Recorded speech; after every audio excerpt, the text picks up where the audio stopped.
Hey everyone, welcome to a very special lesson. Today we're going to be starting what will be a series of video lessons on a topic that's very, very important and I think completely under-talked about in music education, and that is phrasing.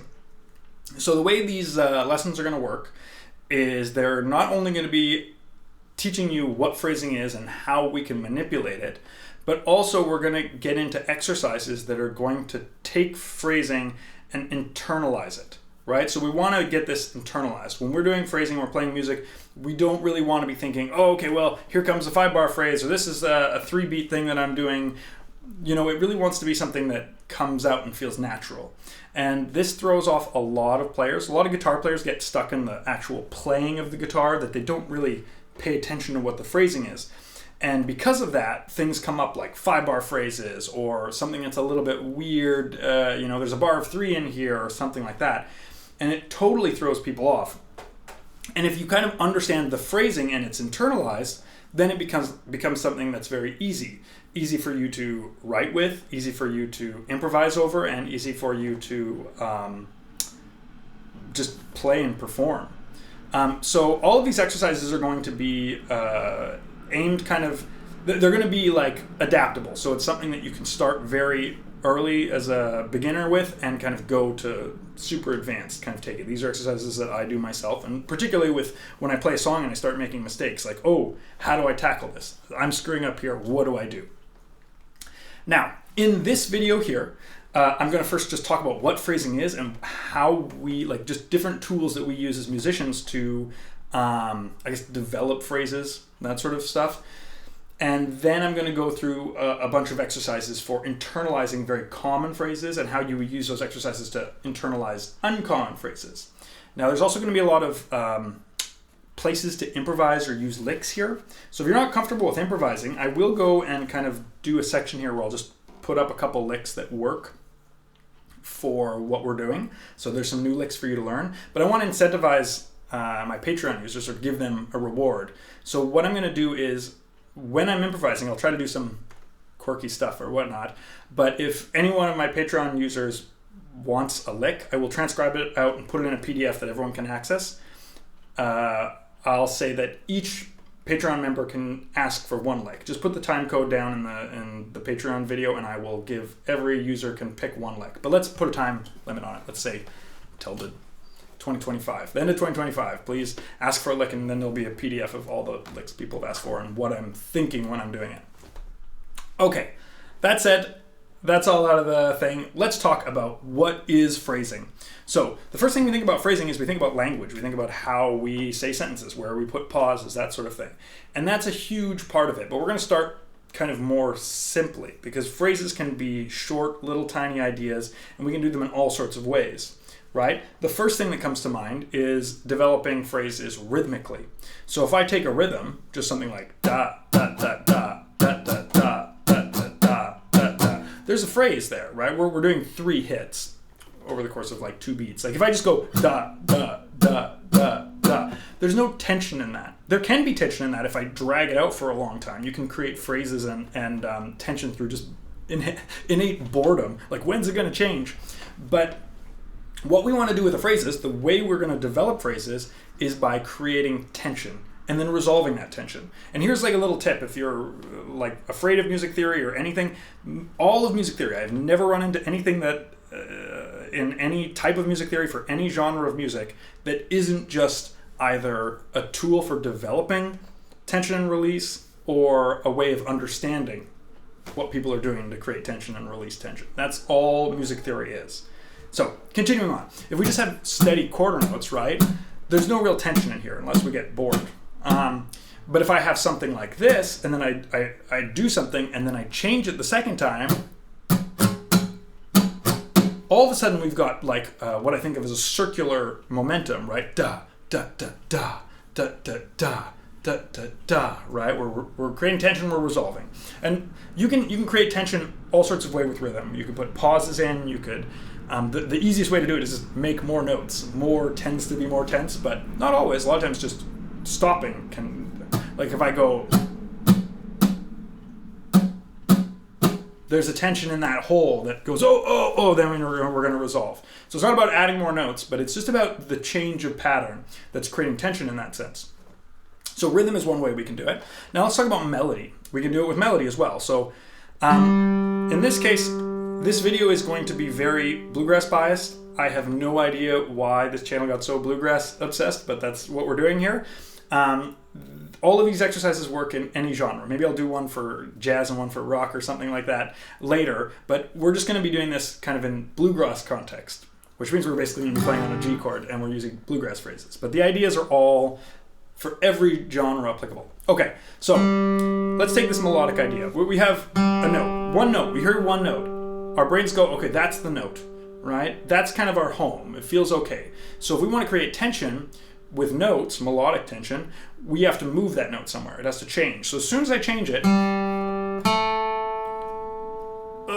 this is a little tense, right? We want it to like go back down, da, right? Da, da, da. So tension with notes. And different notes, and this is kind of scales and chords and all that stuff, are just theories of understanding sounds. But different notes kind of have different amounts of tension. So if I do like this note to this note, that's a fair amount of tension, right? Da, da. Maybe I do something else to resolve it. Do, da. Okay, just add a little more. But other notes are more tense, like this one. Right, that's more tense. Some notes are a little less tense. That's still a tension. Da, da, da. Right? This note is pretty gosh darn tense. Right? So we're moving from someplace and we're going, coming back. And there's often little islands of tension. Like we can go, you know, like from this note to this note, which isn't so tense, but we can add tension to it. Now we're here, we're not in the final amount of tension, but we are at like a little bit of an island of resolution. It's a little bit of a resolution, and then we want to resolve down. Oh, okay, now we're back. We've kind of released that tension. Okay, now let's talk about harmonic tension. Now, one thing, we use all these things combined, but in actuality, like, harmony is just melody, but more than one, right? So when we think about chords, we think about a C chord or something like that, going from a G chord to a C chord, that's some tension. If I'm on a G chord, I can create tension by going to any other chord, right? Like a C chord. Back to a G, right? And that's resolving it. Other chords are going to be more tense, so like D is more tense than a C. Right? F is more tense. Right? But any of these chords work, right? I could go F to D flat to A flat to G. So we have all these tensions that we can do harmonically. But one thing that's kind of nice to think about is harmony is just a system of, well, two things. Harmony is essentially just more than one melody happening at a time. So you can think about harmony in melodic terms and melody in harmonic terms. But generally speaking, in a song, there's a set chord progression. And when you're thinking about a chord progression, the way chord progressions work, what musicians use them for, often we don't talk about it this way, but a chord progression is essentially a series of set tensions that we can play on, right? There is more to like songs because there's a melody that's very important, but a lot of times it's like you see a chord progression and you can understand like, oh, here we're at a resolution point, here we have some tension, here we have resolution. So this is kind of like a chord progression is a tension scaffolding, essentially, that we can use to our benefit to figure out what to play. But, so saying that with chords, you know, if I'm on a G chord, I want to create tension, I can go to other chords, right? And you can think about that melodically as well, too. So if I'm on a G note, and I want to create the tension that is involved in an F chord, all I need to do is play the notes of an F chord, right? Back to the G. That's kind of for a later video. Okay, so that's some really common ways that we can manipulate tension and release. Those are kind of the biggest ones, rhythmically, melodic, and harmonically. And we do them in kind of, there are systems of those in different genres that kind of, once we understand, we can speak fluently in them. And there are lots of other ways. That is not the end all of like creating tension and resolution, but that is the most common, especially when we're dealing with like folk music. Okay, so marking time. What is marking time? I used to think it was something that drummers did when I was in high school rock bands. It's like, oh yeah, every time I lose myself, I just look at a drummer and they do a fill. Because they often learn like to mark the phrases of tunes with drum fills. But we all mark time. It's something that kind of happens quite naturally to people who, when they're playing kind of comfortably, they don't think so much about it. Generally, people will mark in 2-bar or 4-bar phrases. So marking time is just kind of creating a phrase that is somewhat noticeable, right? So let's actually take a look at some things. So we're going to just take first like a 1 bar of a bum diddy on a G chord, right? And I want you to notice a couple things. It's marking time. And often we mark time in kind of like small chunks and then bigger chunks and then bigger chunks and bigger chunks. And they're often in like equal numbers. So we mark in like 2-beat phrases, 4-beat phrases, 2-bar phrases, 4-bar phrases, 8-bar phrases, that sort of a thing. But you can do lots of interesting stuff. Minimalist music often does things where you have odd phrases that don't match together. So you end up creating kind of these larger phrases when the phrases have to cycle and come back. Okay, so let's talk about how we're phrasing with this. So one, there's that rhythmical phrasing. Bum diddy, bum diddy, bum diddy, bum diddy. Those 2 beats, da, da, da, da, da, da, da, creating that tension. But we also have this melodic phrasing of boo, ba, boo, ba, right? Less tense, more tense, less tense, more tense, less tense, more tense. So let's actually try to repeat that, but let's mark time in 2 bars. And how do we do that? Well, we basically do anything that upsets the pattern that we've started to create more tension at the end of that 2nd bar, right? So we could just stop.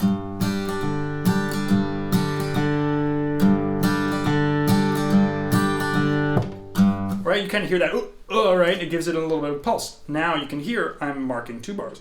You could do anything though. You could hit a melodic note.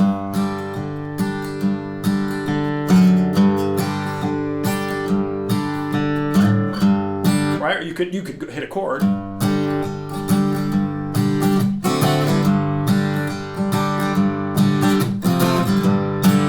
Right? So that's how we create these phrases, right? Rhythmically, harmonically, melodically. So let's look at 4-bar phrases. So this is the first like real exercise that I will say, is just play a 4-bar phrase and then mark time at the end of those 4 bars. And you could even mark it in 2 bars and then 4 bars if you wanted. So how do we do that? We just do something different on the 4th bar. That's all there is to it. Put a pause there, play a little lick, experiment around. If you're not comfortable with improvising, the thing I suggest to beginners is just play this basic run-up that guitar players often play. Right? So you go and play just what your basic G chord strum on the first 3 bars, and then on the 4th bar you do that to mark that that's the 4th bar. Now, before I play that as an example, I want to talk a little bit about counting. If you're not comfortable counting, I'm getting a little bit tougher with my students and kind of forcing more and more of them to like count along to songs. Essentially, you don't want to really be counting when you're playing music. That's not very great. You want it to be internalized. But counting is one of the best tools to internalize phrases that there is. So I'm going to suggest to you right now, like especially if you play this and you're not really confident that you're putting it on the 4th bar, count along. And how do we do that? We count 1, 2, 3, 4. We're in 4/4, so we count 1, 2, 3, 4, 1, 2, 3, 4. And we count the phrases by changing just the first one, right? 1, 2, 3, 4. 2, 2, 3, 4. 3. Now on the 4th one, we're going to 4, 4, 3, 4. 1, 2, 3, 4. 2, 2, 3, 4. 3, 2, 3, 4. 4, 2, 3, 4. 1, 2. And you don't have to count the 2, 3, 4 on the 4th bar if you don't want, right? Now, if you can play that and you're just, like confident that you get that on the 4th bar, that's great, right? Now you can, if you want to do that with other types of lengths or something, because you're experimenting with a song that does this, or you want to compose something with a song, that's a good way to get used to like a 5-bar phrase length. You just literally do it on the 5th bar to mark that time, so you can kind of internalize that. But yeah, it doesn't have to be a lick. It could be just a total improvisation in there, whatever you want to do, but you want to make sure that you're always getting it on that 4th bar. Right? It's actually better when it's an improvisation because you're using more of your brain power to do something else. Okay, so let's get into kind of the proper exercises here. So like I said before, I was kind of alluding to, when we talk about phrasing, we think about words, vocals, lyrics, text, melody, this sort of thing. We phrase when we speak. So a lot of the phrasing, especially in a song, comes from the melody, the vocal line, the actual words of the vocal line. Now, if we're talking about folk music, 99% of the time we're talking about 4-bar phrases. Sometimes you'll have a 5-bar phrase or a 3-bar phrase. Sometimes there's like a bar of 3 in there somewhere because there's a weird phrase. That all happens, but 99% of the time it's 4 bars. And how do we phrase a vocal melody in 4 bars? Well, there's a lot of options, but mostly it's one of two ways. We either are resolving the melody on beat 3 or resolving the melody on beat 4. So let's take a look at two of those variations. So here's a melody. I'll just put up the tab up here that resolves on beat 3, right? Ba do da do da 2 3 4 4 2 3 4 ba do da do da do da da ja ba da ba da ba da ba. Right? So that we have now. I recommend that you play a melody like this. It can be your own melody or this melody, but you play it and you don't do anything for those 2 bars, because it's important as musicians that even if we're not playing, that we're still being aware of that time. And it's funny how many students I get who are actually very good that when they're always playing, but as soon as you tell them to stop playing for 2 bars, they lose track of the time. So that is an important step here if that's not something you're very comfortable with. Okay, we're going to come back to that, but let me show you a bar that ends on beat, a phrase that ends on beat 3. So here's the bar 4. So here's one that goes on bar 4. 2 3 4. 2 3 4. So those are the most common phrases that we have. So we want to get really used to them. So what do? Like I said, we're going to go back to that first phrase. The bar one that ends on bar 3, we actually have 2 big bars of like space. We could do all sorts of stuff. And what could we do? Well, normally when we have a phrase, like a very simple call, we have a response. So that's a perfect time for us to do something in there. So a really good thing to do is practice playing that melody and then have a response to it. So here's...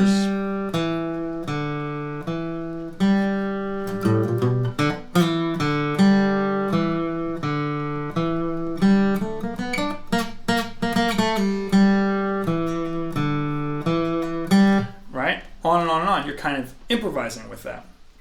So it's nice to do that without any sort of strumming or anything the first time, but normally if I'm playing this exercise, because I'm a guitar player and I'm playing a simple melody that's just half notes for the first 2 bars, I'm just going to strum between it. So it's in G, so I would just hold the G chord and kind of strum between those notes. And then I'd play like some sort of lick. Now, talking about the licks, let's actually kind of put a couple licks up. So I'm going to give you just some licks that would work in this situation. So we talked before about that basic run-up. That would be a little bit weird in this place because it starts an octave down. So if we just move that note an octave up, this lick will work great. We can do it twice, right?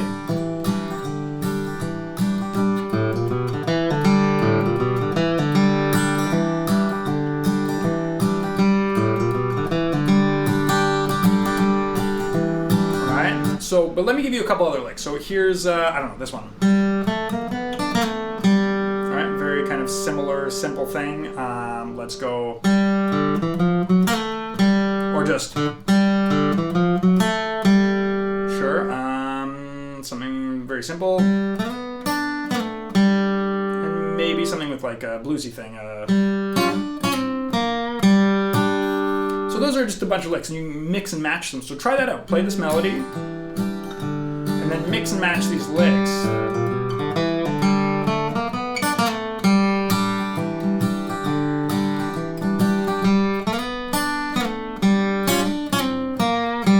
Right, so now what I'm going to do, oh, well, let me stop.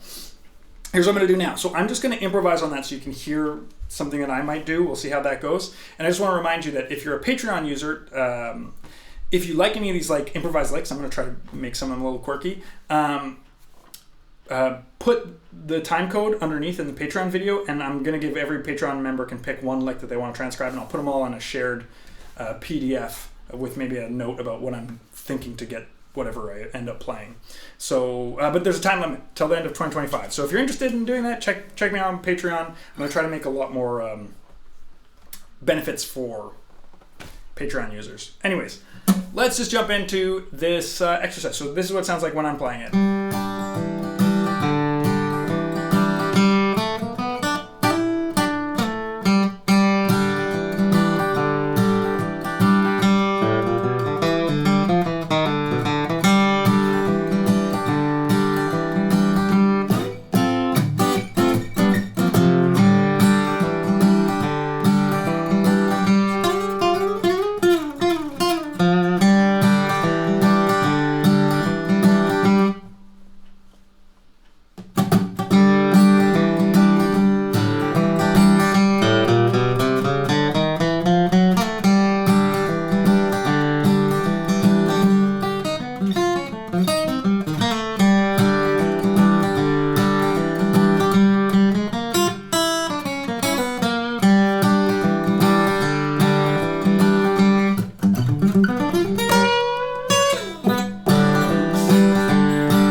So that was just random nonsense.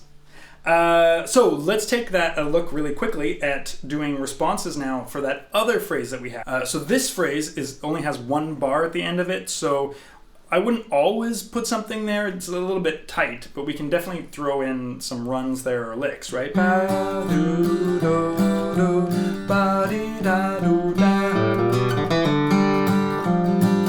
Basically all the ones I showed you before will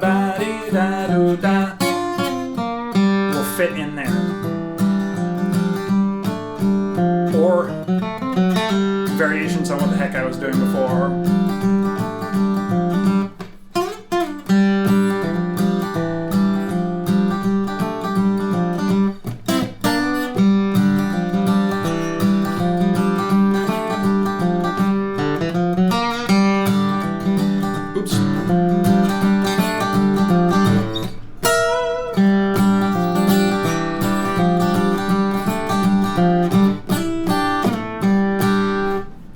So you get the idea of this. Let's take a look at that at one phrase that's very weird. So let's say we have a phrase that's 5 bars. So so here's a phrase that's 5 bars long. It's going to go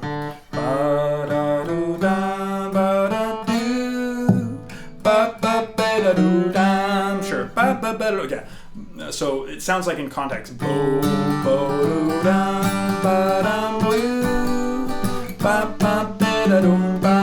3, 4.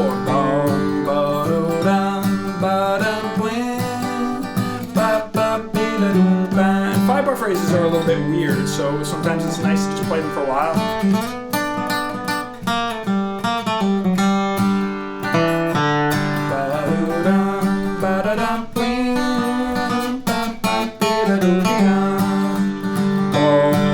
So now I'm feeling very constrained by this one because I don't have much time, and I didn't really think about this, but this one doesn't start on the G, and all of these ones were kind of revolving around the G, but this one starts on the D note. So in one bar, I feel like we could put licks there, right? What was it?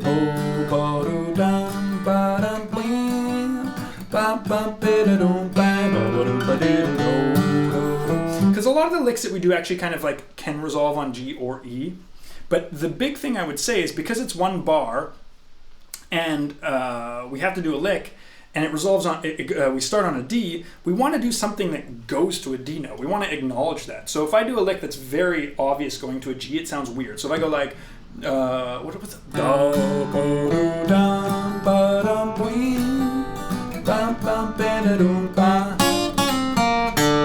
Like this ba-dum is kind of works, but it's not super nice. So what I want to do is I just want to try to go to that D. So what I can do is just, I have to resolve on beat 1, so I have 3 beats to do whatever I want to go down to a D. So I would maybe try to go in between there, right? Da ba ba do da da da da da da da da da do ba ba do do do ba do da ba da ba ba ba do ba ba do da ba da. Right, and what I'm doing there is I'm just kind of circling the D, right? I want to end on this D so I can go a couple notes above it or a couple notes below it, and so on, and so weiter. So that's the idea there. So just to recapitulate, that's not what I wanted.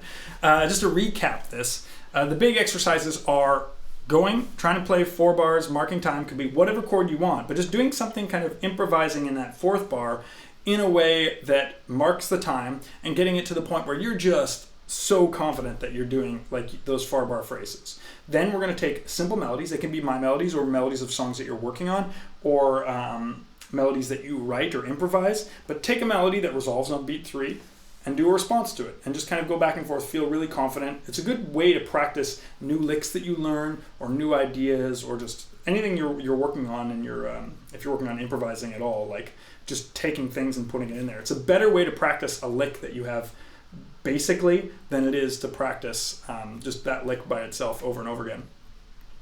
Then you can try the same thing with a 4-bar phrase that resolves on beat 4. And then if you want, you can try odd phrases. Come up with your own phrases. Maybe it's a 3-bar phrase. Often a 3-bar phrase is just like you're cutting a bar off of the 4-bar phrase, like ba do da do da. ba do da do da, because that extra space just kind of feels uncomfortable. And final thing to do, and this is a very important one, is listen to music and be aware of the phrasing. A lot of times we kind of like are like unconsciously aware of it, but if you can be there and go, oh, that's a 4-bar phrase, that's a 5-bar phrase, oh, that's where it resolves, oh, that's where it resolves. Like, just listen to the music and think about when is the phrasing resolving, right? Yeah, just be conscious of that stuff. So I really hope this was a helpful lesson. If you like stuff like this, please consider supporting me on Patreon because it helps. All right, till next time. Bye.